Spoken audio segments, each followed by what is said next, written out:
اللہ سبحانہ و تعالیٰ نے انسانوں کو اس کائنات میں اپنی جتنی بھی مخلوقات بنائی ہیں ان میں سب سے اونچا درجہ انسان کو عطا فرمایا ہے۔ بقیہ جتنی بھی مخلوقات ہیں، زمین آسمان، چاند سورج ستارے اور دوسرے جانور جو زمین پر بستے ہیں، ان سب کو اللہ سبحانہ تعالیٰ نے انسانوں کی خدمت کے لیے پیدا فرمایا ہے، اور ان ساری چیزوں کو انسان کے لیے مسخر کر دیا ہے، یعنی اس کے قابو میں دے دیا ہے کہ وہ اس کی خدمت کرتے رہیں۔ اور انسان کو جو اونچا درجہ اللہ سبحانہ تعالیٰ نے عطا فرمایا ہے، وہ اس کی اپنی ذات کی بنیاد پر نہیں ہے، بلکہ اس کے اندر محنت اور کوشش کرنے کی صلاحیت رکھی ہے، اور اسے آزادی بھی عطا فرمائی ہے، چاہے تو محنت کرے اور چاہے تو پیر پھیلا کر کے سوتا رہے، اور چاہے تو محنت بجائے ترقی کرنے کے معکوس ترقی کرنا شروع کر دے، نیچے کو چلا جائے، ایسی محنت کرے کہ خود بھی ہلاک ہو اور دوسروں کو بھی ہلاک کرے۔ یہ آزادی انسان کو دی ہے، تو چاہے کر سکتا ہے، یہ بہت بڑی چیز ہے۔ اس میں اللہ سبحانہ تعالیٰ نے اپنا کرم فرمایا کہ انسانوں کی رہبری کے لیے اپنے خاص بندے بھیجے، جنہوں نے انسانوں کو یہ سمجھایا کہ تم اوپر کی طرف جاؤ اور ترقی کرو، اس کے لیے محنت کا کون سا طریقہ ہے، کیا کرنا چاہیے، انہوں نے یہ سمجھایا، اور یہ بھی بتلایا ان اللہ کے خاص برگزیدہ بندوں نے جو نبی اور رسول کہلاتے ہیں، کہ اس کو دوسرے رخ پر لے جانے کی جو طاقتیں ہیں وہ کیا کیا ہے۔ ترقی کے بجائے تنزلی کی طرف کو بھی انسان محنت کر کے جا سکتا ہے، تو انہوں نے بتلایا کہ تمہارے دشمن کون ہیں، یہ اللہ کا فضل اور کرم اور بڑا احسان ہے کہ اس نے ایک طرف تو انسان کو محنت کرنے کی صلاحیت عطا فرمائی، اور پھر رہبری بھی عنایت فرمائی، اپنے خاص بندوں کو بھیج کر، اور انسانوں ہی میں سے ان بندوں کو بھیجا۔ سارے نبی اور پیغمبر انسانوں ہی میں سے ہوئے، اور انہوں نے سمجھایا کہ تمہاری ترقی کا راستہ، تمہیں اونچا مقام ملنے کا راستہ کون سا ہے، کون سی بڑی محنت کرنی چاہیے، اور اس محنت پر اللہ سبحانہ تعالیٰ نہ صرف یہ کہ انسان کو اعلیٰ مقام، جو حقیقی مقام انسان کے لیے اللہ سبحانہ تعالیٰ نے متعین کیا ہے وہ ملتا ہے، بلکہ دنیا کی جو دوسری مخلوقات ہے وہ اس کے لیے مسخر کر دی جاتی ہے، وہ اس کی خدمت میں لگ جاتی ہے. جب یہ اپنے مقصد میں لگتا ہے تو دوسری مخلوقات جو اس کی خدمت ہی کے لیے پیدا کی ہے وہ اس کی خدمت میں لگ جاتی ہے.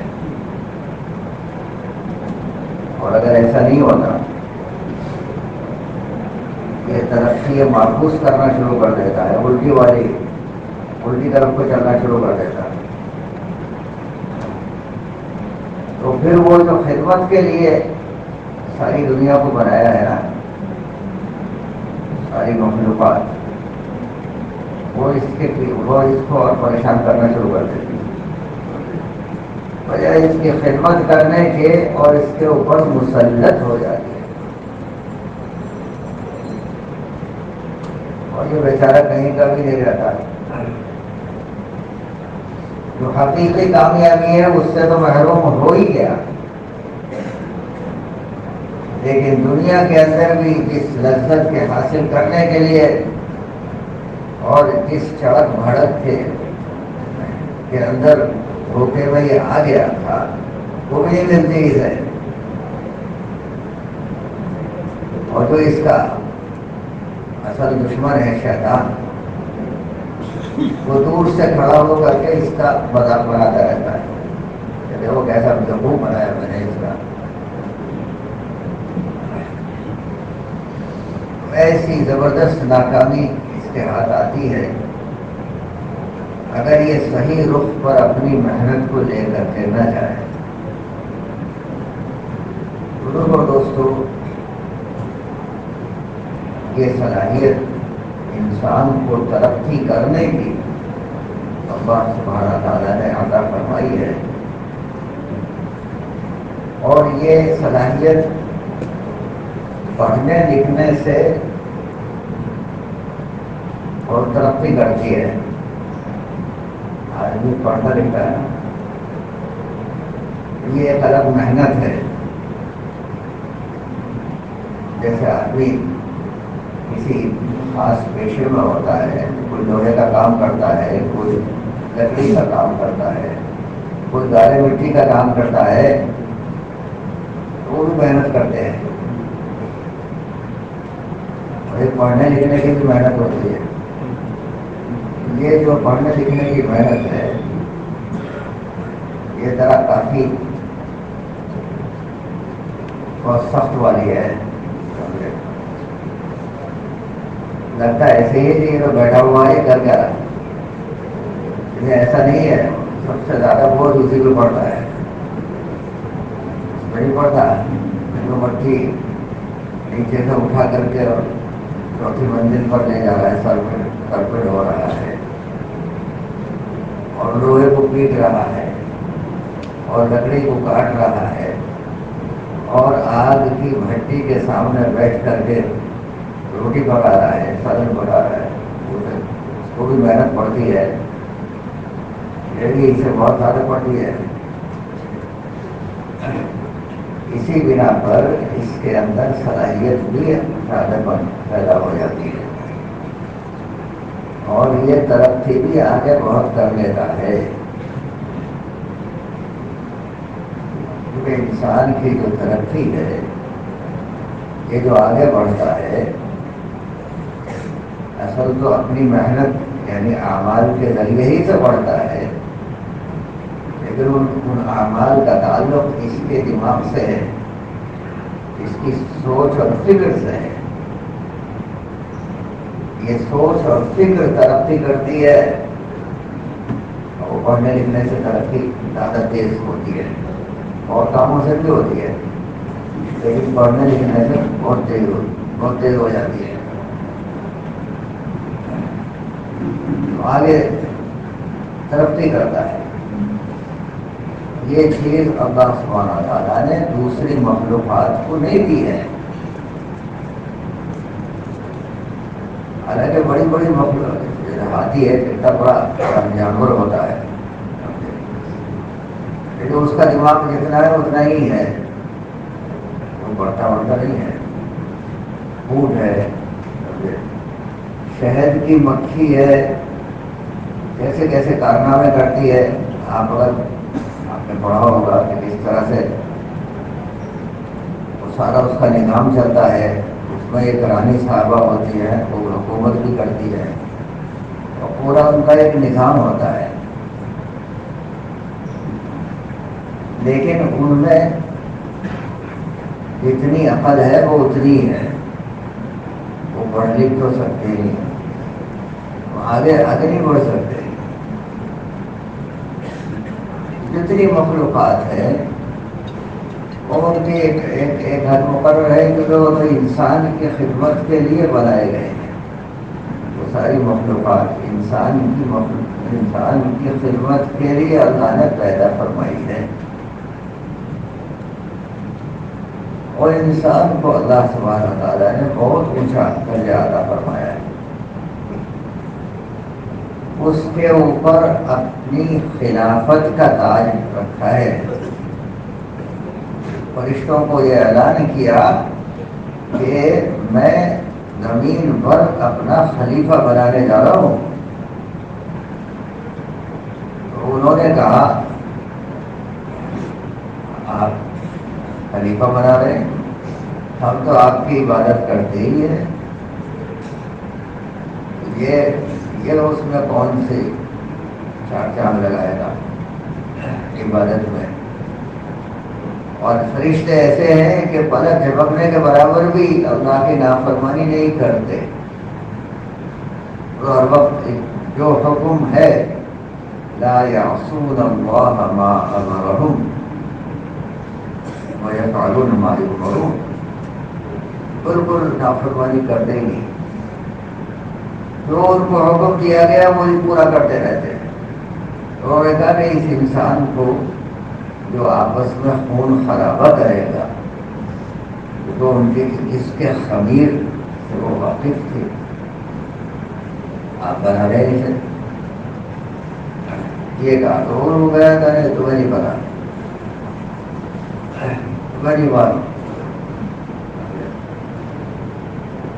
اور پھر فرشتوں کے سامنے وہ جو اس کی خدمت کے لیے چیزیں بنائی ہیں اللہ سبحانہ تعالیٰ نے، وہ پیش کر دی، اچھا ان کے نام بتاؤ ذرا، تو انہوں نے کہا ہمیں تو پتہ نہیں ہے، اچھا جب آپ نے سکھایا ہی نہیں ہے تو ہم کیسے بتائیں؟ اور آدم علیہ السلام کے سامنے وہ چیزیں کی تو انہوں نے پھٹ پھٹ نام بتانے شروع کر دیے، کیونکہ اللہ نے ان کو سکھایا۔ اگر یہ فرق ہے، یہ فرق، تمہیں تو کچھ پتہ نہیں ہے، تمہیں خاص سطح پر ہو، اور یہ بہت آگے ہے تم سے، اس کو وہ چیزیں معلوم ہے جو تمہیں نہیں معلوم، اور اس معلومات کے ذریعے سے یہ ان چیزوں کو اپنے قابو میں کر لیتا ہے اور ان سے خدمت لیتا ہے اور ان کے اوپر حکومت کرتا ہے۔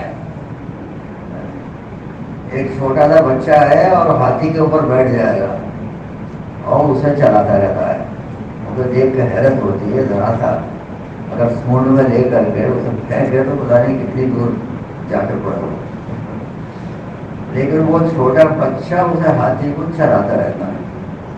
تو ایسی تسخیر اللہ سبحانہ تعالیٰ نے انسان کو عطا فرمائی ہے۔ یہ مقام اس کو ملا ہے، اس کے باوجود، اس سب کے باوجود، اتنا اونچا مقام ملنے کے باوجود پھر یہ اللہ کے سامنے عبد بن کر رہتا ہے، اللہ کا بندہ بنتا ہے، بندے دکھاتا ہے۔ جب شیطان کو کہا کہ اس کے سامنے سجدہ کرو تو وہ بیوقوف جو ہے وہ چھپ گیا وہاں پر، اور بجائے اللہ کا حکم پورا کرنے کے اور کہیں کہ بتائیے اس کو میں سجدہ کروں، دلائل دینے شروع کر دیے، اور پھر جب اس سے کہا کہ اچھا نکل جائے تو بجائے اس کہ معافی مانگتا، اگر معافی مانگتا تو معاف کر دیتے، معاف کرنے کو تو اللہ پسند کرتا ہے، لیکن اسی کو تو معاف کرتا ہے جو معافی مانگے۔ تو انہوں نے کہا اچھا یا اللہ قیامت تک کی چھٹی دے دو مجھے، میں دیکھتا ہوں کون جائے گا اس میں جنت میں۔ تو یہ مانگ بیٹھا، تو جو مانگا تو وہ مل گیا، کہا ہاں ٹھیک ہے، اس پہ جو بہکایا جا سکے بہکا دے۔ تو قیامت تک کی چھٹی لے کے آیا ہے، وہ بہکائے گا اور دلوں میں وسوسے ڈالتا ہے۔ یہ انسان کی فطرت ہے کہ اس کا قدم ادھر کو چلتا ہے جہاں اس کو نفع حاصل ہو، جہاں اس کو ترقی ہو، اسی طرف کو قدم چلتا ہے اس کا۔ شیطان کا کام کیا ہے؟ اس کا کام یہ ہے کہ وہ دل میں وسوسے ڈالتا ہے، جو کام نفع کا ہے اسے کہے گا بڑا نقصان ہے، اور جو نقصان کا ہے اس کو کہے گا اس میں بہت نفع ہے۔ وہ یہی کام ہے اس کا، الٹی پٹی پڑھانے کا کام ہے۔ وہ آدمی کا ہاتھ نہیں پکڑ سکتا، کوئی نماز پڑھنے کے لیے جائے تو میں نہیں جانے دوں گا، ایسا نہیں ہے، لیکن دل میں وسوسہ ڈال دے گا، ارے کیا فائدہ ہے، ارے یہی پڑھ لے اور پھر ایک آدھ بعد میں پڑھ لینا، مختلف قسم کے وسوسے ڈالے گا، یعنی دوسری چیزوں میں نفع دکھائے گا۔ ابھی تو اتنا بڑا گاہک آیا ہے، ابھی ہو جائے گی، چلا جائے گا، وہ وسوسے ڈالے گا بہت سارے، تو اس میں پھنس جاتا ہے آدمی۔ تو یہ چھٹی اسے اللہ کی طرف سے ملی ہے، انسان کو بہترے گی۔ تو انسان کا جو اصل مقام ہے، تو اللہ سبحانہ تعالیٰ نے اس کو خلافت کا تاج عنایت فرمایا کہ میں زمین پر اپنا خلیفہ بنانے والا ہوں۔ خلیفہ کا مطلب یہ ہوتا ہے کہ جو کام بادشاہ کرتا ہے وہ خلیفہ بھی کرتا ہے۔ تو بادشاہ کا خلیفہ ہوا کرتا تھا، تو بادشاہ حکومت کرتا ہے تو وہ خلیفہ کو بھی حکومت کرنے کو دے دیتے ہیں، وہ چلتی ہے، اصل تو بادشاہی کی ہے، لیکن وہ اس کا نائب بن جاتا ہے۔ تو وہ مقام اللہ سبحانہ تعالیٰ نے انسان کو عنایت فرمایا ہے۔ اس مقام پر پہنچ کر پھر یہ عبد بن کر کے دکھلاتا ہے، بندہ بن کر کے دکھلاتا ہے۔ اللہ سبحانہ تعالیٰ نے انسانوں کے لیے بندگی کو پسند فرمایا ہے، وہ اللہ کا بندہ بن کر کے زندگی گزارے۔ اور بندہ جو ہے کہتے ہیں غلام کو پہلے زمانے میں آدمی کو بیچ دیا کرتے تھے، بچوں کو اٹھا کے لے جاتے تھے اور اسے بیچ دیتے تھے۔ جیسے یوسف علیہ السلام کو ان کے بھائیوں نے کنویں میں ڈال دیا، وہ مصر میں جا کر کے قافلے نے ان کو بیچ دیا۔ اسی طرح سے حضرت زید رضی اللہ تعالیٰ عنہ، تو یہ بھی بچہ تھا اور اپنے ماں باپ کا بہت دلارا تھا، اور کوئی اٹھا کے لے گیا اور یہاں آ کر کے مکے میں بیچ دیا۔ حضرت خدیجہ نے ان کو خریدا تھا، یہ اسلام سے پہلے کی باتیں ہیں، اور پھر حضور صلی اللہ علیہ وسلم نے اپنے شوہر صاحب کو وہ ہدیہ کر دیا تھا۔ تو ایسے بیچ دیتے تھے لوگوں کو، ایسا معمول تھا. آج کل ہوتا تو بھاگ جاتا، لیکن اس زمانے میں بھاگ بھی نہیں سکتا تھا. وہ یہ سمجھتا تھا کہ اب تو میں غلام ہوں تو مجھے غلام ہی رہنا ہے، ایسا ماحول بنا رکھا تھا. تو بھاگ بھی نہیں سکتا تھا بیچارہ.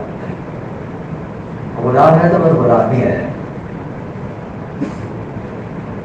تو اس طرح سے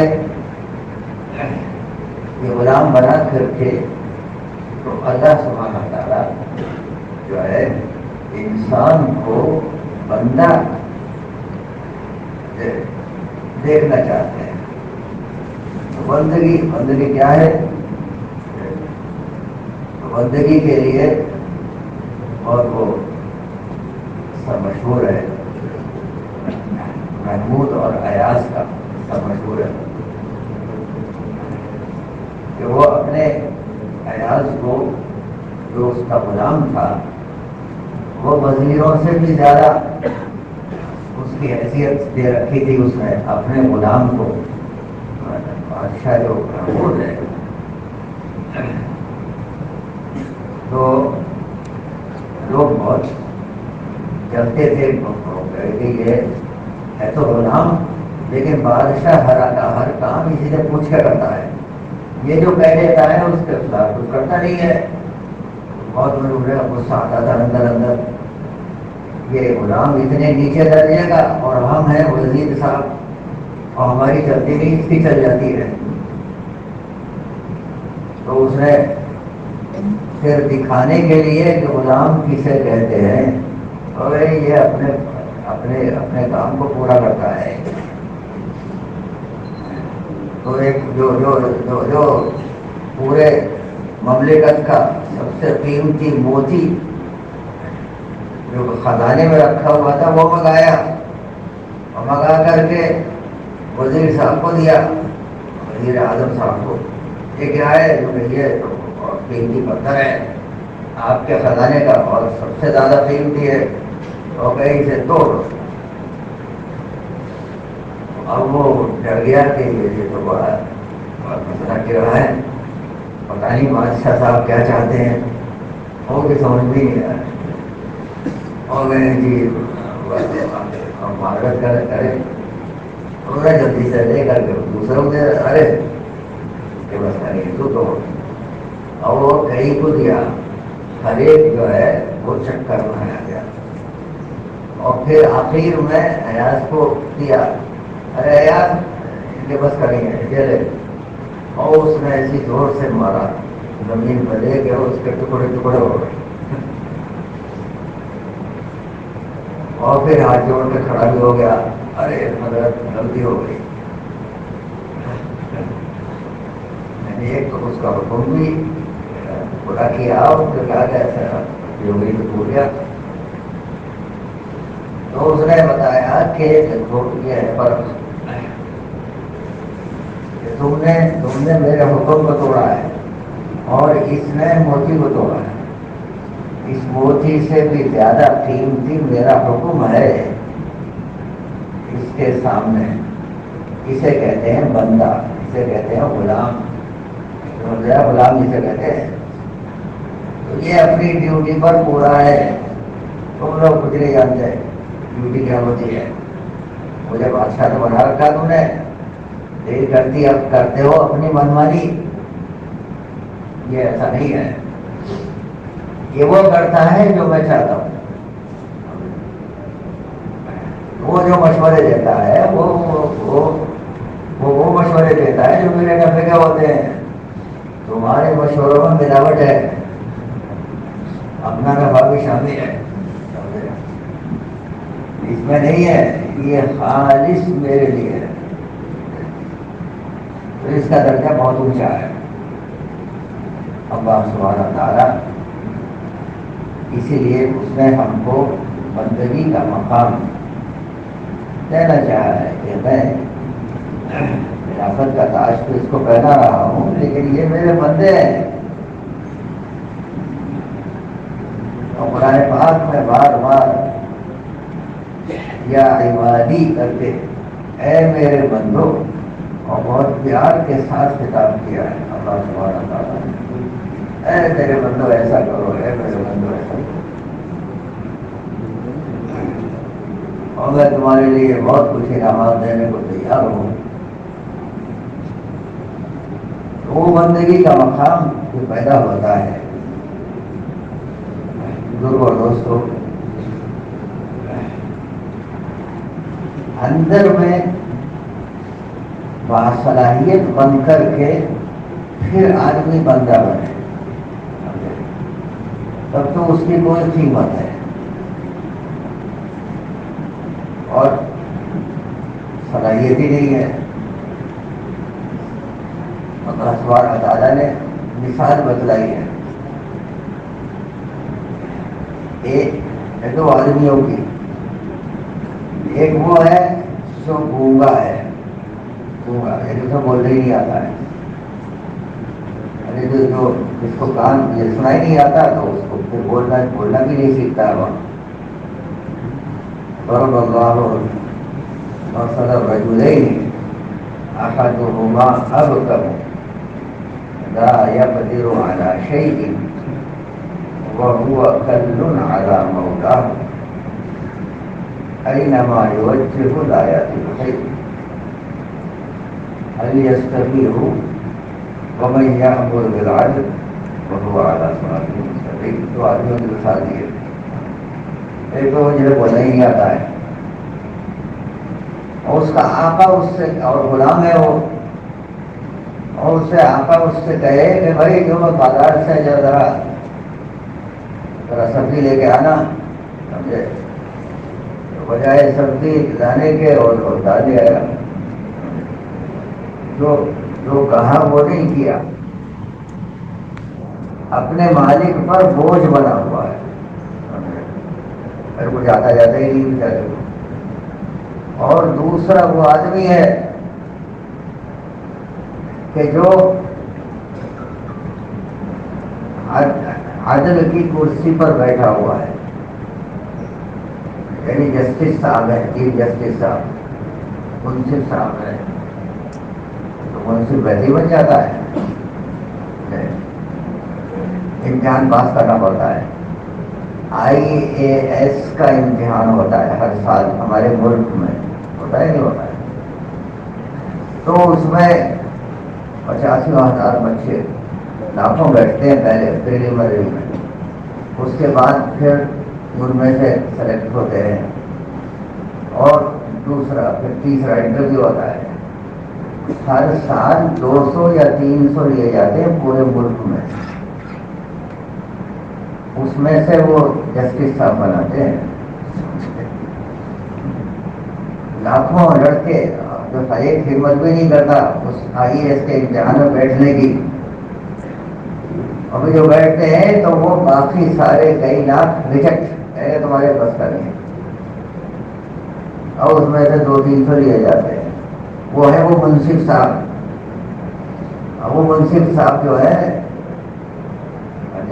ماشاء اللہ ایسے منصف صاحب ہیں کہ اگر انہوں نے سچی بات کہہ دی تو ان کا ٹرانسفر یہاں سے وہاں ہو جائے گا، تو ویسے ہی بیٹھا کرتا رہتا ہے۔ تو اللہ سبحانہ تعالیٰ نے فرمایا کہ نہیں، وہ انصاف کرنے والا جو عدل کرتا ہے اور وہ صحیح راستے پر ہے، آج کل والا نہیں، تو اس کے لیے کتنی محنت کرنی پڑے گی آدمی کو، باصلاحیت بھی بننا پڑے گا، اور پھر سیدھے راستے پر یعنی شیطان کے دھوکوں سے بھی اپنے آپ کو بچاوے، وہ بھی ایک محنت ہے باقاعدہ، وہ ایک محنت ہے، ایک کام ہے۔ جیسے ہم دنیا کی چیزوں سے اپنے کو نقصان سے بچاتے ہیں، ایسے ہی شیطان کے دھوکوں سے اپنے کو بچانا، اور ہمارے اندر جو نفس بیٹھا ہوا ہے ہمارا دشمن، یہ 2 دشمن ہیں بڑے بڑے، جو پوری طاقت لگاتے ہیں ناکام کرنے کی آدمی کو، تو اس کے دھوکوں سے بھی بچنا۔ تو ان دونوں کے لیے باصلاحیت ہونے کی ضرورت پڑتی ہے، اس کے لیے باقاعدہ محنت کرنی پڑتی ہے. جیسے ظاہری نقصانات سے بچنے کی اور ظاہری نفع حاصل کرنے کی محنت کی جاتی ہے، ایسے ہی جو حقیقی منفعت ہے جس سے انسان بنتا ہے، اللہ کا بندہ بنتا ہے، تو وہ صلاحیت پیدا کرنے کے لیے بھی محنت کی ضرورت ہے، تاکہ وہ شیطان کے دھوکوں سے بھی بچے اور نفس کے دھوکوں سے بھی بچے. تو یہ دونوں محنت کی راستہ ہیں. تو پڑھنے لکھنے والے لوگ جو ہیں وہ محنت کرتے ہیں. سورہ فاتحہ یاد کرنی ہوتی ہے نا، بچہ یاد کرتا ہے. کوئی ایسا ہے جو بغیر یاد کیے ہی یاد ہو گیا ہو، اسے محنت کرنی پڑتی ہے.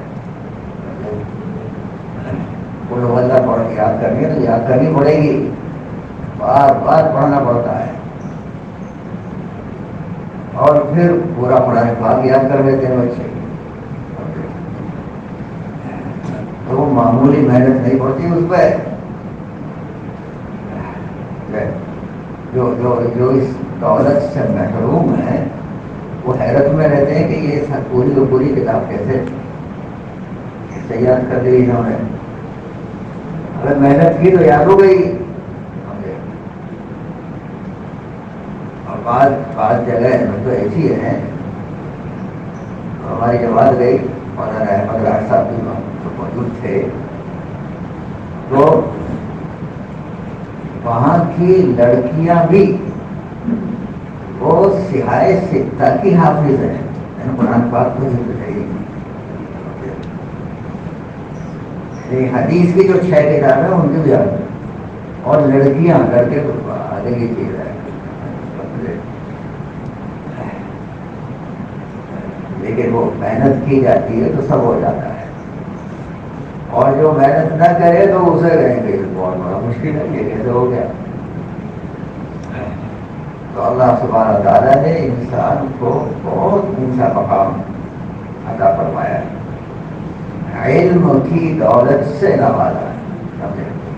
اور علم کی دولت آدمی کے دماغ جتنا بڑا دیا ہے نا، وہ یہ کہتے ہیں کہ جو بڑے سے بڑا سائنٹسٹ ہے اس کا بھی ابھی 100واں حصہ بھی کوئی استعمال نہیں ہوا، ابھی دنیا میں اس سے بیکار پڑے. اتنا بڑا دماغ دیا اللہ نے، وہ کر ہی نہیں پاتا ہے، بہت بڑا ہے. اور چاہے تو کر سکتا ہے، کرے محنت کا راستہ کھول رکھا ہے. بہت بڑی صلاحیت انسان کے اندر موجود ہے، لیکن وہ محنت کرنے سے کھلتی ہے. آدمی محنت کرتا ہے تو کھلتی ہے، لیکن محنت کر کے آدمی اپنے کو اونچے مقام پر تو لے جاتا ہے. لیکن جیسا ابھی عرض کیا، ایک طاقت ہے شیطان کی، اور وہ طاقت کیا ہے؟ وہ طاقت یہ ہے کہ اس کے اندر اکڑ پیدا ہوئی. میں تو اتنی عبادت کرتا ہوں، میں اتنا مقرب ہوں، تو یہ مجھ سے بڑا کیسے ہو جائے گا. وہ یہی پھونک انسان میں ڈالنے کی کوشش کرتا ہے. پہلے اس نے محنت کر کے اپنے کو آگے بڑھایا، اور اس نے بڑے بڑے ہنر اور بڑے بڑے فن اپنے اندر پیدا کر لیے. تو پھولنا نہیں سماتا، میں تو بہت قابل ہو گیا، میں بہت قابل ہو گیا. پھر اندر میں اس کے پیدا ہو جاتی ہے اکڑ، اور وہ بالکل اسفل سافلین میں پہنچ جاتا ہے. ایک ہی منٹ میں نیچے پہنچا دیتا ہے وہ. کیونکہ اللہ سبحانہ تعالیٰ انسانوں کو بندہ بنانا چاہتے ہیں، اس میں اکڑ نہیں پیدا کرتا ہے. وہ تو شیطان کا کام ہے، لیکن شیطان کو چھٹی بھی دے رکھی ہے. تو ایک طرف تو اس کے اندر صلاحیت بننے کی کے مواقع اس کو عطا فرمائے، جتنا چاہے دماغ کو آگے بڑھاتا چلا جائے اور اس میں علوم و فنون کو داخل کرتا چلا جائے، لیکن ان سب کے باوجود اسے بندہ بننا ہے اللہ کا، سمجھے؟ خدائی کا دعویٰ نہیں کرنا۔ فرعون جو ہے اس نے حکومت کی کرسی پہ بیٹھ گیا تھا تو وہ کفن چور اپنی ذات کے اعتبار سے وہ کفن چراتا تھا، اور وہاں سے اس وقت کا جو بادشاہ تھا اس نے اپنے دربار وہ شاہی خاندان کا کوئی مردہ گیا اور اس کا بھی کفن چرا کے لے گیا، اور وہاں پتہ چلا یہ کیا ہوا، خبر کھولتی گئی تو بادشاہ نے بجائے اس کے کہ اس کو سزا دیتا ہوئے یہ ایسا بڑا قانون آدمی تو یہ اپنے ہی یہاں لے گیا، اور پھر چالاکی کے ساتھ پھر وہ وہی کرسی پہ بیٹھ گیا تھا، سمجھے؟ چالاک تو چالاکی ہوتا ہے، تو یہ وہ کفن چور ہے۔ اور اسی کے زمانے میں قارون تھا، وہ بھی اسی کے زمانے کا ہے، اسے تو حکومت ملی مصر کی اور اسے خزانے ملے قارون کو، اور دونوں نے خوب فساد مچایا پورے ملک میں۔ یہ کہتا تھا کہ میں تمہارا بڑا والا رب ہوں، مجھے کو رب سمجھو، اور قارون جو ہے وہ اپنے خزانے کے اوپر گھمنڈ کرتا تھا، اور اتنے زبردست خزانے اس کو لے کر کے وہ چلتا تھا، دکھاتا تھا، اور لوگوں نے، اچھے لوگ ہر زمانے میں ہوتے ہیں، کچھ لوگوں نے کہا کہ ارے میاں تجھے اللہ نے بہت مال دیا ہے، کچھ اپنی آخرت بھی بنا دے۔ ایسے لوگ ہر زمانے میں ہوتے ہیں۔ تو کہنے لگا تم مجھے دیکھ کے جلتے ہو، میں نے یہ جو ہے اللہ نے جو مجھے علم دیا ہے نا، اس کی وجہ سے میں زیادہ عقل مند ہوں۔ انما اوتیتہ علی علم عندی، میرے پاس جو علم ہے نا اس کی وجہ سے مجھے مال دیا گیا ہے۔ تم ہو بے وقوف، تمہیں عقل نہیں ہے، تم نے اپنی عقل کو آگے نہیں بڑھایا، میں نے بہت آگے بڑھایا، حالانکہ تمہیں کچھ نہیں بڑھایا، اللہ نے مال دیا تھا اسے۔ جو مالدار ہوتا ہے نا عقل مند بھی ہو جاتا ہے، اور جو بیچارہ غریب شریف ہوتا ہے ویسے ہی بے وقوف رہتا ہے، چاہیے تو عقل مند ہو، لیکن لوگ اسے کہتے ہیں یہ تو اس لیول کو چاہتا ہی نہیں۔ تو قارون نے یہ کہا کہ یہ میرے علم کے دور کی وجہ سے ہے۔ تو پھر اللہ سبحانہ تعالیٰ نے اس کو میں اپنے خزانے کے زمین میں دھسا دیا، کیونکہ موسیٰ علیہ السلام کا ہی الزام لگوا دیا تھا۔ وہ ایک عورت کو تیار کیا کہ وہ کہے کہ انہوں نے نعوذ باللہ میرے ساتھ زنا کیا ہے۔ موسیٰ علیہ السلام تو تھے بہت جلالی، اور انہوں نے جو ڈانٹ کے کہا تو وہ عورت ڈر گئی اور کہا مجھے تو ان لوگوں نے ڈروایا۔ تو وہ انہوں نے زمین کو کہا زمین تو اسے نکل جاؤ، وہ کہا میں خزانے کے زمین میں دھس گیا، سمجھے؟ تو یہ آکڑ جو پیدا ہوتی ہے انسان کے اندر، وہ اپنے ہنر کی وجہ سے پیدا ہو جاتی ہے، اور وہ سمجھتا ہے کہ میں بڑا عقل مند ہوں۔ تو عقل مند بہت اچھی بات ہے، آپ عقل مند ہیں، لیکن اللہ ہی نے تو عقل دی ہے، وہ ذرا سی بھی ٹیڑھی ہو جائے تو پتھر پھینکتے پھرو گے راستے میں لوگوں کے اوپر. تو اس لیے اس پر ناز کیا کرنا ہے؟ اس عقل پر محنت کرنے کا موقع انسان کو دیا ہے اور اس کو تیز سے تیز تر کرنا چاہیے. یعنی علوم و فنون کے اندر ہم کو آگے بڑھنا چاہیے.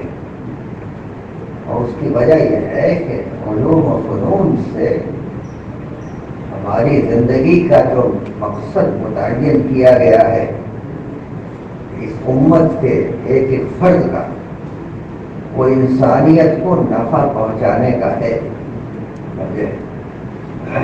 وہ خریجت للناس کے بارے میں علماء یہ بتاتے ہیں کہ لوگوں کو نفع رسانی کے لیے تم کو پیدا کیا گیا ہے. تو وہ نفع رسانی دنیا کے اعتبار سے بھی ہم لوگوں پر بوجھ بننے کے بجائے ان کو نفع پہنچانے والے بنے. تو نفع پہنچا تو وہی پہنچا سکتا ہے نا جو کچھ جس میں کچھ آتا بھی ہو. اب جسے کچھ آتا ہی نہیں ہے تو وہ تو دوسروں کو بوجھ بنتا ہے، وہ نفع کہاں سے پہنچائے گا؟ اس لیے علوم و فنون کے اندر آگے بڑھنا یہ تو مطلوب ہے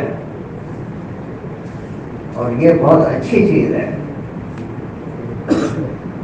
لیکن اس آگے بڑھنے کے ساتھ ساتھ ہم اللہ کا بندہ بھی اپنے کو بنا کر کے دکھانا ہے.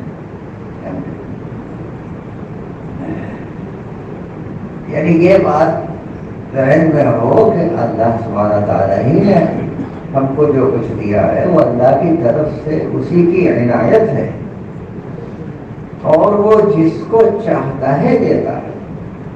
سمجھے؟ اور اصل نعمت جو ہے وہ اس دنیا میں نہیں ملے گی، آخرت میں ملے گی. تو جس کو دنیا میں نہیں ملی ہے وہ آپ کے برابر نہیں ہے. وہ علم میں بھی نیچے ہے، پیسے میں بھی نیچے ہے، عہدے میں بھی نیچے ہے. ممکن ہے آخرت کے اعتبار سے تم سے آگے ہو. تو اس لیے تو اس کا احترام کرنا ہے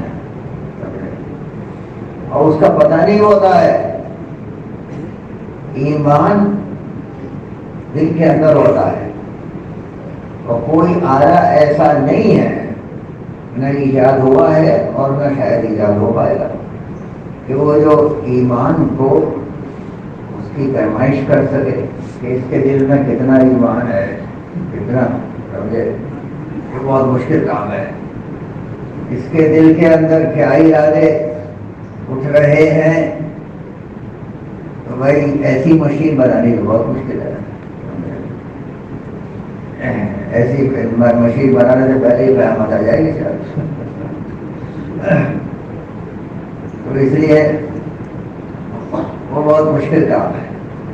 تو اپنے سے دوسرے کو بہتر سمجھنا، جبھی تو اکرام مسلم ہم کر سکتے ہیں. ایک عام ایمان والا ہے جس نے کلمہ پڑھا ہے وہ اپنے آپ کو مسلمان کہنے کا خدا ہے، تو اسی کا اکرام کرنے کی مشق کرائی جاتی ہے اللہ کے راستے میں نکال کر کے. کیا ہم ہر کلمہ پڑھنے والے کا اکرام کرنے والے بنے؟ یعنی وہ ہم سے بہتر ہے.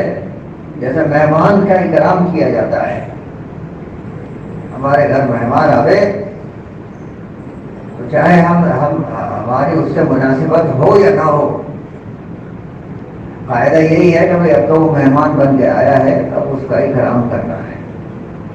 اب اس سے دشمنی نہیں نکالنی ہے، اب تو مہمان بن کے آیا ہے ہمارے یہاں، تو اس کا اکرام کیا جاتا ہے. سمجھے؟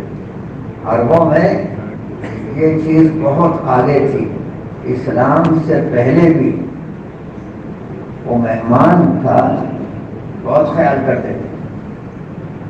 کوئی آدمی مہمان بن کر کے آ گیا تو وہ اپنا سب کچھ نکال کے دے دیں گے. کہ بھئی ہمارا مہمان ہے، اور پھر اسلام نے اس کے اندر 4 چاند لگا دیے. وہ تو پھر اس مقام پر پہنچے کہ گھر میں کچھ نہیں کھانے کو، اور سب کچھ مہمان کے سامنے رکھ دیا، اور خود بھی بیٹھ گئے کھانے کے لیے، اور چراغ کو بجھا دیا تاکہ مہمان کو یہ پتہ ہی نہ چلے کہ ہم کھا رہے ہیں یا نہیں کھا رہے ہیں. میاں بیوی دونوں منہ چلاتے رہے، اور تھوڑا سا ہی تو کھانا تھا، اور مہمان کا پیٹ انہوں نے بھر دیا. ایسا اکرام وہ کرتے تھے.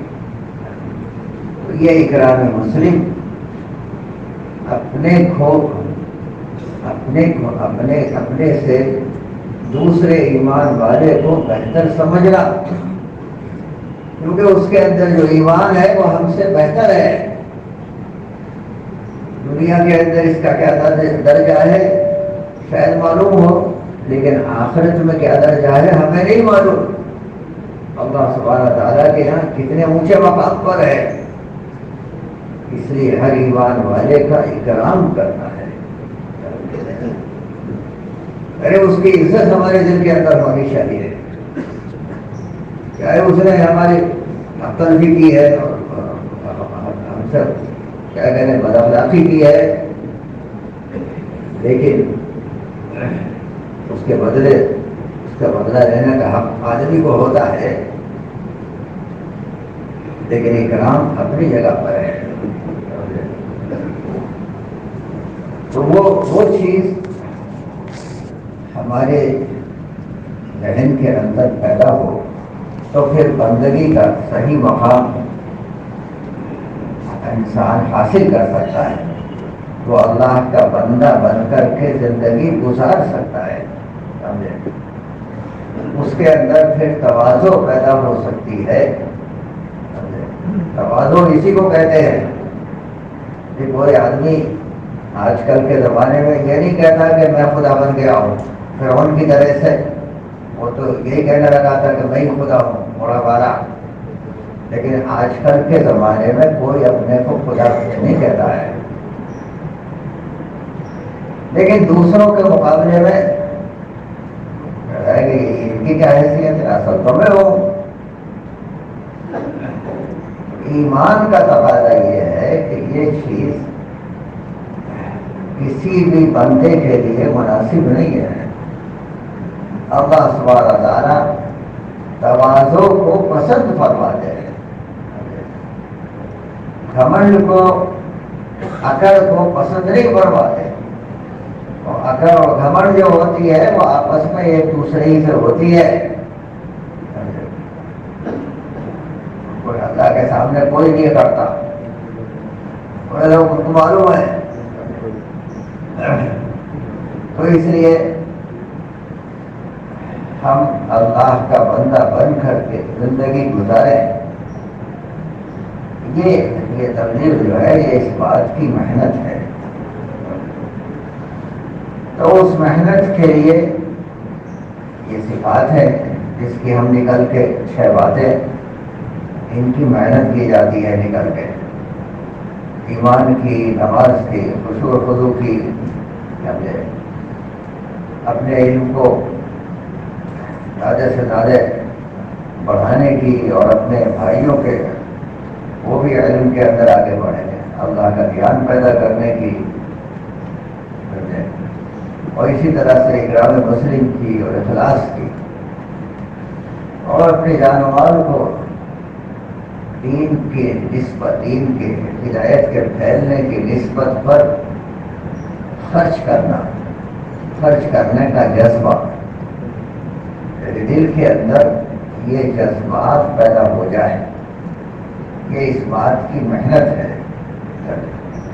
ہمارے اندر جذبات ہے خواہشات کے پورا کرنے کے، وہ جذبات بدل کر کے ہمارے اندر اچھی صفات کے پیدا کرنے کے جذبات پیدا ہو جائیں. یہ اس بات کی محنت ہے. وہ ماحول کی خرابی کی وجہ سے غلط جذبات ہمارے اندر پیدا ہو گئے ہیں. آدمی کے اندر جذبہ پیدا ہو گیا ہے، لوگ کیا کہتے ہیں اس کے پاس خوب پیسے ہو جائیں زیادہ سے زیادہ، تاکہ دنیا کی چیزیں سب کچھ خرید لے اپنی خواہشات کے پورا کرنے کے لیے۔ خواہشات پورا ہوتی ہیں چیزوں سے، تو وہ چیزیں ملتی ہیں پیسے سے، وہ ساری محنت کرتا ہے پیسہ جمع کرنے کی۔ تو ایک تو محنت کرتا ہے پیسہ جمع کرنے کی، میں سب سے زیادہ مالدار ہو جاؤں، اور دوسری کوشش کرتا ہے پوزیشن کی، تو سب سے زیادہ مجھے کو پوچھنے والے ہو جائے لوگ، مجھے سب سے اونچی پوزیشن مل جائے۔ اور شیطان ایسا مکار ہے، جب وہ دیکھتا ہے کہ دنیا کی لائن سے تو اسے کچھ مل نہیں رہا ہے، تو دین میں اسے آگے بڑھائے گا اور وہاں پر یہ بیماری ڈال دیتا ہے، یعنی دین کے راستے سے پیسہ کمائے گا اور دین کے راستے سے مقام حاصل کرنا چاہے گا، سمجھے؟ یا مجھے تو کوئی پوچھتا ہی نہیں ہے، وہ شورا بنائی تھی، مجھے تو شورا میں لیا ہی نہیں گیا۔ بتائیے میں نے کتنی دفعہ 4 مہینے لگائے، اب 4 مہینے لگائے تو شورا میں آنے کے لیے لگائے تھے کیا؟ تو وہ ایک پوزیشن ہے، تو وہ اندر میں وہ اچھل کود کر رہے ہیں، میٹر وہ میرا مقام تو دنیا کی لائن سے نہیں ملا، تو جماعت میں جا کے تو فری میں مل جاتا ہے، لوگ مسافے کرنا شروع کر دیتے ہیں۔ پہلے تو کوئی پوچھتا ہی نہیں تھا، اور گئے چلے میں 4 مہینے میں تو لوگ مسافہ کرنے لگے۔ یہ تو بہت بڑی مزے کی بات ہے، یہ کچھ کرنا کچھ بھی نہیں پڑا اور مقام مل گیا جو شہزادوں کو اور بادشاہوں کو نہیں ملتا ہے، وہ اسے تبلیغ والے کو مل گیا۔ تو شیطان ایسی پٹی پڑھاتا ہے۔ تو یہ مسلسل محنت کرنے کی چیز ہے، سمجھے بھائی؟ اسی لیے یہ ایک دن کی بات نہیں ہے کہ ایک دفعہ 4 مہینے لگائیں اور ایک دفعہ 6 لگا لیں، 3 دن لگا لیں، بلکہ زندگی بھر کا ایک روگ ہے، پوری زندگی کرنا ہے، اور حالات بدلتے رہتے ہیں اللہ سبحانہ تعالیٰ کی طرف سے، بدلیں گے، اور کبھی غیروں کی طرف سے آزمائش آئے گی، کبھی اپنوں کی طرف سے آزمائش آئی جائے گی، اور وہاں امتحان ہو رہا ہے اللہ کی طرف سے، اور یہ پتہ بھی نہیں ہے، اور شیطان اپنا کام کر رہا ہے۔ لیکن مسلسل اگر آدمی لگا رہے کہ اسے ہر حال میں مہینے کے 3 دن کے لیے اپنی مسجد کی جماعت بنا کے نکالنی ہے، اگر مسجد میں کوئی پوچھتا نہیں ہے، بیٹھنے ہی نہیں دیتے ہیں، اور وہاں سے خوشامد کر کے ایک تھی اور اپنی جماعت بنا کے 3 دن کی جماعت نکالی ہے، چلے کی جماعت نکالنی ہے، 4 مہینے کی جماعت نکالنی ہے اپنی مسجد سے، تو یہ کام ہے، اس میں اچھے کا پتا پانی ہو جاتا ہے، وہ جتنی بھی اکڑ فو ہے نا، وہ سب 1 منٹ میں ختم ہو جاتی ہے۔ اس کے معمولی آدمی کے پاس گئے تشکیل کرنے کے لیے، انہوں نے ڈر دیا آ جائے پریشان کرنے کو ہر وقت، حالانکہ اسے تو پوچھتا نہیں محلے میں، لیکن بھائی ہمیں تو تشکیل کرنی ہے، اور جماعت بن نہیں رہی ہے، اور بڑے لوگ لفٹ نہیں دیتے، تو جو معمولی آدمی ہے اسی کی خوشامد کر لو، اور اس نے بھی ڈانٹ دیا، تو اکڑ کہاں سے گئی؟ تو گئی، اور کام ہے مسجد کی سطح پر، ہر ایک کو اپنی مسجد سے 4 مہینے کی جماعت نکالنی ہے، یہ ہے کام۔ اور پھر وہ 4 مہینے کی جماعت کہاں جائے گی؟ اس کے لیے اب اپنی مسجد کی جماعت سے پوچھو، سمجھے؟ اب آدمی یہ کہتا ہے میں نے تو ان سب کو لگایا ہے، نئے سب، ان سے کیا پوچھو؟ اب وہ بھی بیچارے کرام کرتے ہیں، وہ کہے بھائی یہ پرانا ہے تو یہ جہاں کہے گا وہاں چلے جائیں گے، سمجھے؟ وہ بیچارے اپنی رائے بھی نہیں دیتے، لیکن نہیں، اپنی رائے سے نہیں، مسجد کی جماعت سے پوچھو، اور پھر شہر کے جو مشورے والے ہیں ان سے طے کرواؤ کہ ہماری رائے یہ ہے وہاں جائے جماعت 4 مہینے کی، اور اب آپ یہاں طے کریں جہاں کا تقاضا ہو۔ یہ ترتیب ہے کام کی۔ تو اللہ کے فضل و کرم سے جب آدمی اس ترتیب پر چلتا ہے تو خود بخود وہ کھوڑ میں آتا رہتا ہے، راستے پہ چلتا رہتا ہے، سمجھے؟ ادھر ادھر بہکتا نہیں ہے، ادھر ادھر بہکنے کے لیے سامان وہ ایسے اصول ہمیں اللہ سبحانہ و تعالیٰ کے کرم سے اس کام کے اندر حضرت مولانا الیاس صاحب رحمۃ اللہ علیہ کے راستے سے مل گئے۔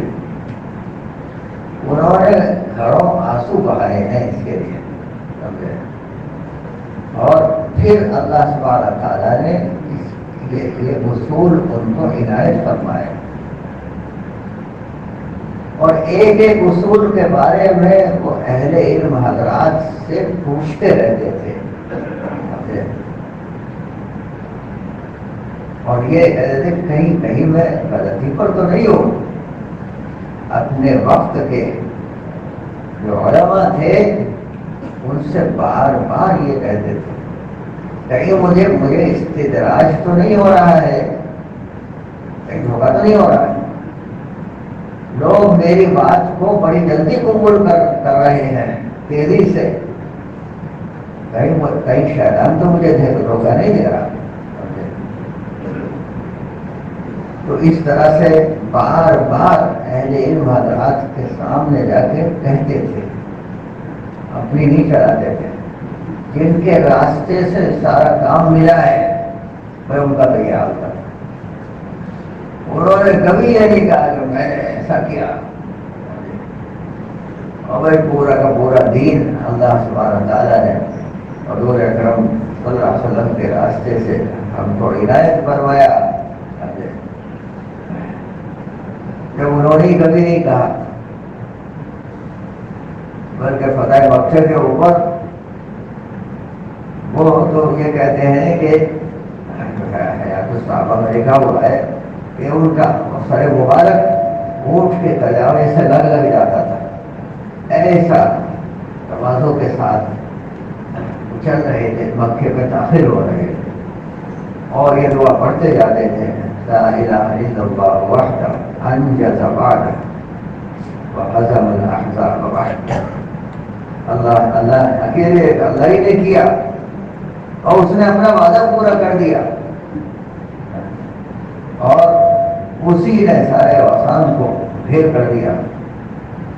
تو یہ کہتے جاتے تھے، اور اگر بادشاہ ہو تو میں نے یوں کر دیا، لیکن ان کے اندر عاجزی بڑھتی ہی چلی گئی، اور پھر 3 دن کے اندر مکہ مکرمہ میں حکومت قائم کر کے اور ساری چیزیں وہیں کے لوگوں کو دے کر کے واپس تشریف لے گئے مدینہ منورہ، کیونکہ معمولی چیز ہے۔ تو ان لوگوں کو جو عثمان ابن مظعون ابھی وہ مسلمان نہیں ہے، اور ان سے چابی مانگی تھی خانے کعبے کی، کیونکہ وہ کعبے کی چابی تو ان کے پاس تھی، وہ خاندانی طور پر وہ اس کے پاس رہتی تھی، تو منع کر دیا تھا اس نے، نہیں تمہیں نہیں ملے گی، تو اس کو بلوایا فتح مکہ کے دن اور کہا کہ چابی، تو اب وہ تو سر جھکائے ہوئے کھڑے ہوئے اور دے دی، اور پھر جو ہے خانہ کعبے کا زیارت کی، اور پھر وہ چابی انہیں کو واپس کی ہے، ابھی اسلام میں بھی داخل نہیں ہوئی، اور یہ کہا کہ قیامت تک اسی کے پاس رہے گی۔ آج بھی اسی خاندان پر ہے اور قیامت تک کوئی لے نہیں سکتا اسے، اتنا وسیع خلق کیا، اور وہاں سب کچھ کر کے اور مدینہ منورہ تشریف لے گئے۔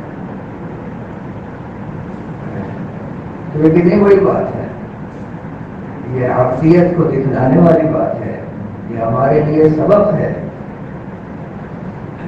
کہ ہم دنیا کے اعتبار سے ہم باکمال ہیں، بالکل بننا چاہیے، اور دین کے اعتبار سے ہم باکمال ہیں، بالکل بننا چاہیے، لیکن اندر میں یہ چیز اگر پیدا ہو گئی کہ ہم باکمال ہو گئے تو بھائی وہ تو پھر سب کا سارا ہی ختم ہو گیا، پھر کچھ بچا ہی نہیں۔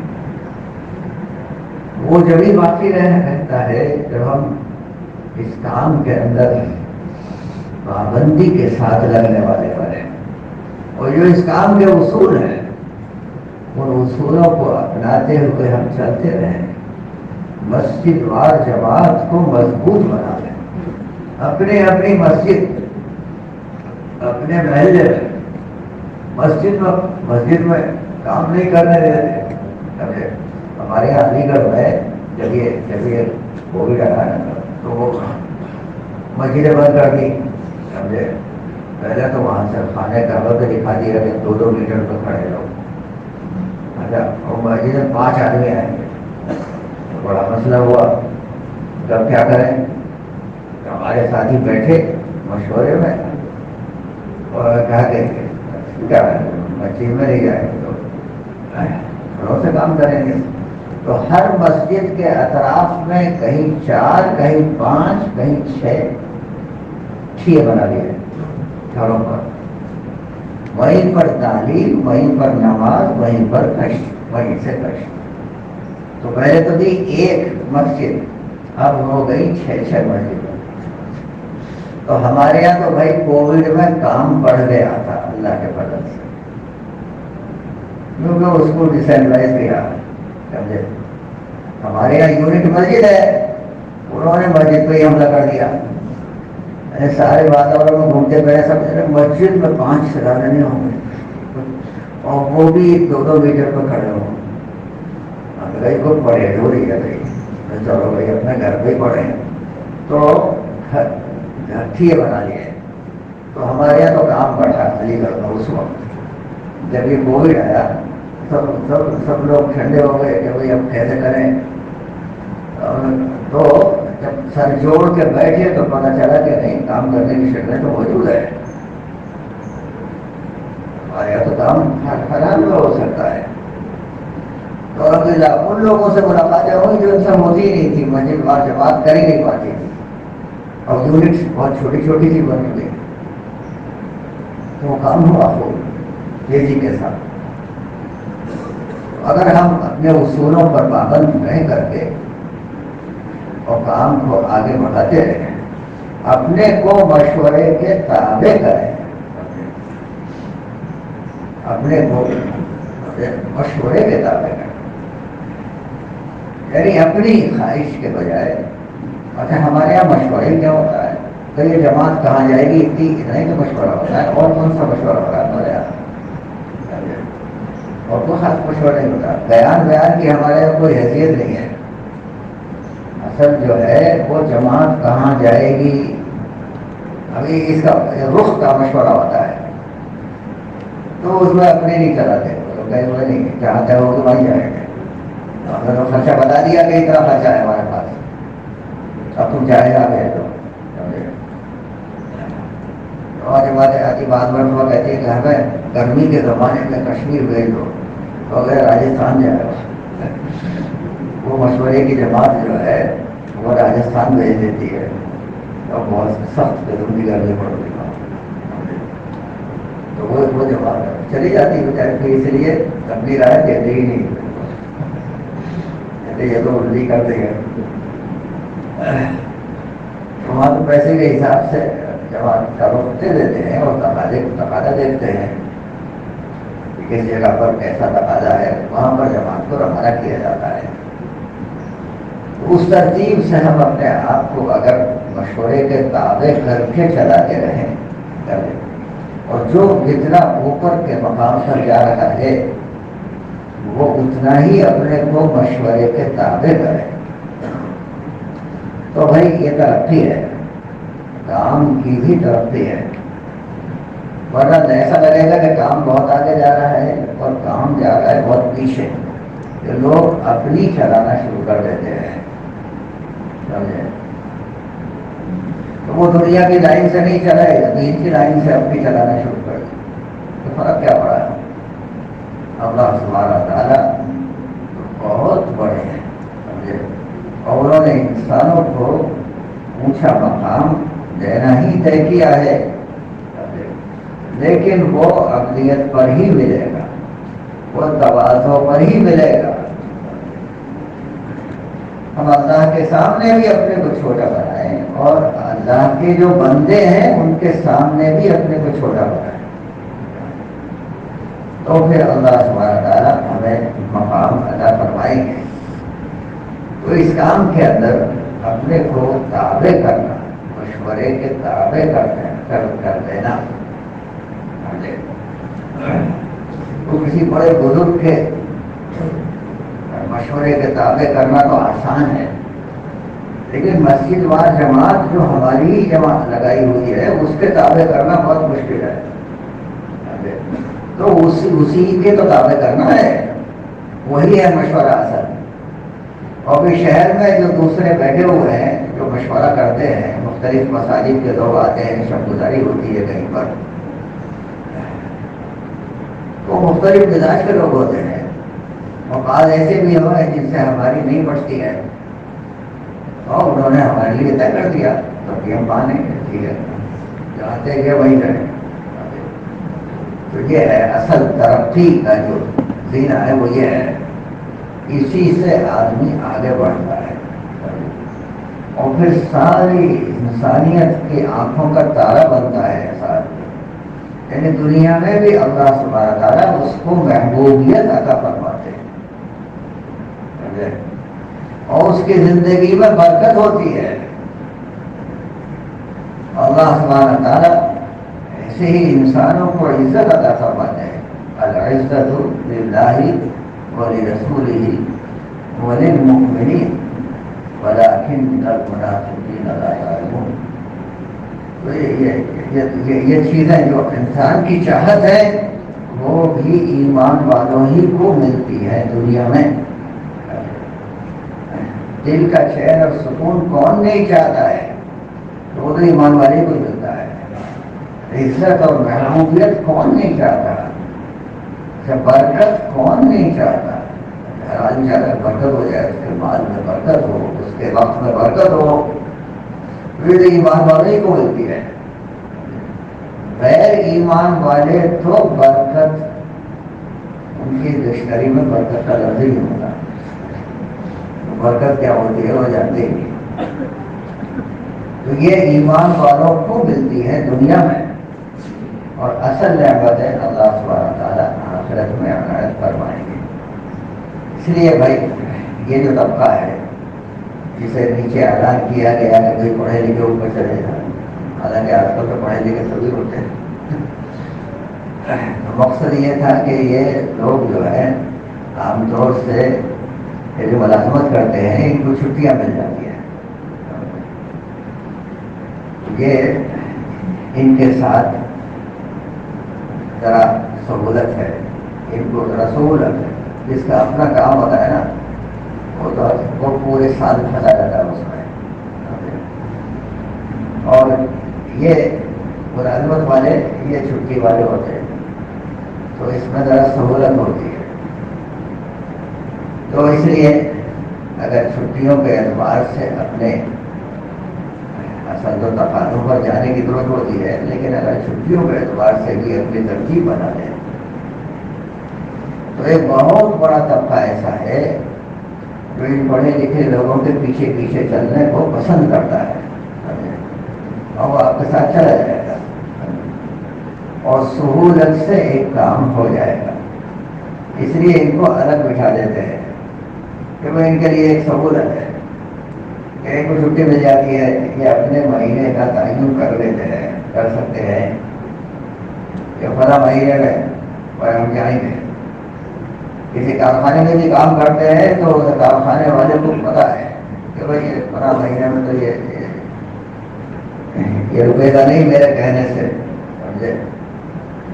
کام میں تو ہے آگے، تاکہ جو کارخانے والا ہے وہ اس کو اپنے لیے ایک سمجھتا ہو کہ بھائی اس کے بغیر میرا کام ہی نہیں چلے گا. وہ مجبور ہے. ایک صاحب تھے سعودیہ میں، تو وہ کہنے لگے میں ہر سال 4 مہینے لگاتا ہوں. یہاں تو زندگی کو چھٹی نہیں دیتا مجھے. وہ 2 سال میں 2 مہینے کی چھٹی دیتے مزدوروں کو، ہر سال نہیں دیتے. پاسپورٹ کا قبضہ کر کے بیٹھ جاتے ہیں اور وہ روتا رہے اس کی فیملی جہاں ہے کوئی میں پرواہ نہیں. ویسے تو 4 مہینے کیسے رکھ. تو انہوں نے کہا کہ میں نیوی میں وہ سمندر پہ جو ہوتا لگاتے ہیں ان کو ٹریننگ دیتا ہوں کیسے ہوتا لگانا چاہیے، اور مجھے یہ آرٹ معلوم ہے عورت کا کرو. اور اچھا وہ کہے کہ جب وہ 8 مہینے کام کے ہوئے تو میں نے ان سے کہا کہ مجھے چاہیے چھٹی 4 مہینے کی. تو وہ کمپنی جس نے اس کو امپلائمنٹ دیا ہوا تھا انہوں نے کہا واہ یہ کیسے ممکن ہے. تو انہوں نے کہا کہ تم چھٹی دو مجھے میں تو جاؤں گا. اگر نہیں دیتے تو کہتا اچھا تو میں تمہیں چھٹی دے رہا ہوں. تو اس نے چھٹی نہیں دی کمپنی نے، تو اس نے چھٹی دے دی. ہو گیا 4 مہینے. اچھا اب وہ تھا اتنا کام کا آدمی کہ اسی سطح کا امریکہ سے جو ٹریننگ دینے کے لیے آگے وہ اس سے 10 گنی تنخواہ لے اور اتنا کام نہ کرے جتنا یہ کام کر کے دکھا رہا تھا، جو ٹرین کر رہا تھا. اور کمپنی واقف ہے اس سے. اور 4 مہینے کے بعد پھر اس نے جا کے وہ دوسری کمپنی والوں نے اسے ایک دم رکھ لیا. یہاں کا موقع ہی نہیں لگا، اس نے نکال دیا تھا. ہم سے ملاقات ہوئی تو کہنے لگا اب جب 8 مہینے ہو گئے نا تو ان سے بھی کہوں گا کہ 4 مہینے کی چھٹی کی تو میں چلا جاؤں گا اور یہ خوشامد کریں گے میری. تو خوشامد کیوں کریں گے؟ کیونکہ انہیں معلوم ہے کہ یہ تو 10 گنا کام کرتا ہے اور پیسے مانگتا نہیں ہے. ایسے ایک عام آدمی کی طرح سے پیسے دے دو تو خوش ہو جاتا ہے. تو اس کے پاس فن ہے تو اس فن کی ہر آدمی قدر کرتا ہے. سمجھے؟ وہ کما رہے ہیں اس کے در سے، اس کے راستے سے پیسہ کما رہے ہیں. تو وہ 4 مہینے مانگے چاہے جمع گئے تو وہ تو دیں گے، دینے پڑیں گے اس کو. سمجھے؟ تو یہ ترتیب ہے. اپنے آپ کو ایسا بنائیں کہ دوسروں کو نفع پہنچانے والے ہم ہوں. تو ہمارے پھر ہر آدمی ہماری مدد کرے گا. لیکن جیسے آدمی کو کھانے کی ضرورت ہے، استنجے کی ضرورت ہے، خدا خستہ بیمار ہو جائے تو اسے دوا کی اور آرام کی ضرورت ہوتی ہے، تو پھر وہ کمپنی کچھ نہیں کہہ سکتی اور ادھر مجبوری ہے. کیا کرے؟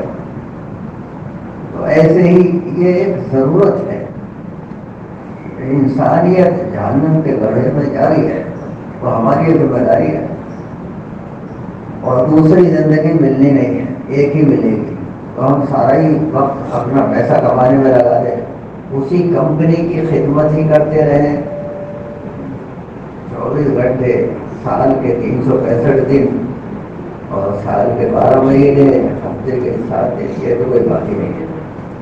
ہمارے اپنے کچھ ریکوائرمنٹس ہیں، ہم تو وہ پورے کر رہے ہیں، تو ہمارے جہاں کھانا پینا بھی ہے، سجا بھی ہے، سونا بھی ہے، ویسے ہی ہمارے سال کا چلنا بھی ہے۔ تو ہم تو تمہیں نہیں جانا ہے تو ہم جا رہے ہیں، ہم سلام کر کے ہم اپنے ملک چلے جائیں گے، ہمیں کیریئر دے دو، تو جب اپنے آپ کو اگر کسی لائق بنائیں گے تو پھر خوشامد کرے گا، اچھا بھائی تم جو چاہے گا، لیکن نوکری مت چھوڑ دیا۔ تو وہ اپنے آپ کو لالچ کے بجائے اپنے فن میں آگے ہی رکھنا ہے، اور اللہ سبحانہ تعالیٰ کا وعدہ ہے کہ ایمان والوں کی وہ دنیا میں مدد کرتا ہے، یعنی دنیا کے کاموں میں بھی مدد ہوتی ہے جو غیروں کی نہیں ہوتی۔ جو ایمان والے ہیں، غیر ایمان والے ان کی نہیں ہوتی، جو ایمان والے کی ہوتی ہے۔ تو تھوڑے وقت میں اس کا زیادہ کام ہو جائے گا، تھوڑے پیسے میں اس کا زیادہ کام بنے گا۔ یہ اللہ سبحانہ تعالیٰ کا وعدہ ہے، کیونکہ وہ دین کا کام کرتا ہے، تو اس نے وعدہ کیا ہے کہ تم اس کی مدد کرو تو اللہ تمہاری مدد کرے گا، تمہارے اکھڑے ہوئے قدموں کو جما دے گا، تو وہاں سے مدد ہوتی ہے۔ اس لیے ہم اپنے بارے میں یہ طے کریں کہ بھائی ہمیں پابندی سے اپنی ترتیب بنانی ہے، 4 مہینے کی ترتیب بنانا ہے۔ ایک مرتبہ تو 4 مہینے لگانے ضروری ہے، کیونکہ ساری دنیا میں جانا ہے۔ ابھی 2 سال پہلے تک تو دنیا بھر سے جماعتیں آتی تھی، اب ایسی ترکیب لگا دی انہوں نے تو جماعتیں ہی نہیں آ، جماعتوں آنے ہی مشکل ہو گیا۔ اب یہ شیطان جو ہے اپنے کام پورے کرتا رہتا ہے، لیکن ہمیں تو نہیں روکا کسی نے۔ ہم ٹورسٹ ویزا لے کر ہی جاتے ہیں ساری دنیا میں، اور ساری دنیا کو معلوم ہے کہ یہ کیا کرتے ہیں، تو الحمدللہ کام کا راستہ کھلا ہوا ہے۔ تو جب تک 4 مہینے نہیں لگائیں گے تو یہ جانے نہیں دیں گے تبلیغ والے، اور تقاضا ہے پوری دنیا کا، اس لیے 4 مہینے تو سب کو لگانے لگا۔ اور پھر بات یہی کرتے ہیں کہ جو طے کر رہے کہ ہر سال 4 مہینے لگائیں، اس کے کوئی بات ہی کیا ہے، اللہ سبحانہ تعالیٰ اس کے لیے بھی آسان فرما دیتے ہیں، لیکن چلے سے کم نہیں۔ اور تو کہتے ہیں بھائی 1 مہینہ ہی لے لو میرا، وہ نہیں کیا نہیں، وہ 39 دن میں چائے نہیں پکتی ہے، وہ 40 دن ہی چائے ہوتی ہے، تو اس لیے چلے سے کم نہیں، اور سال کے 4 مہینے ہونے اور بھی اچھی بات ہے۔ تو بتاؤ کون کون نہیں آیا 4 مہینے کے لیے، 4 مہینے کے لیے جا رہے، ماشاء اللہ فرمائے لکھے گا کون؟